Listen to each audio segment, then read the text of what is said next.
শুক্রবার দিন বিশেষ দিন। প্রাক্তন মুখ্যমন্ত্রী বলেন না শুক্রবার সব ছাড় আছে, ওই শুক্রবারের লোকেরাই করেছে। চিহ্নিত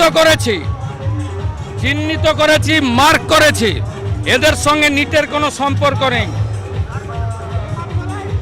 আগের প্রাক্তন মুখ্যমন্ত্রী যিনি এখানে হেরেছেন তিনি বারবার বলেন না শুক্রবার তো ওরা একটু করবে, তাই আজকে সাংবাদিকরা আক্রান্ত হয়েছেন। আমি আপনাকে বলি ওসব ছাড়ুন। শুক্রবারীরা যারা করেছে চিহ্নিত হয়ে গেছে। কয়েকটা দিন অপেক্ষা করুন, এদের কি করতে হয় আমি জানি। ওই একই রাস্তায় সোমবার দিন উত্তর কলকাতা বিজেপি আজকে 7,000 লোক জড়ো করেছিল। 14,000 লোককে নিয়ে তেরঙ্গা যাত্রা করবে। 14,000 লোককে নিয়ে তেরঙ্গা যাত্রা হবে ওই রাস্তায়। আমি নর্থ বেঙ্গলে থাকবো।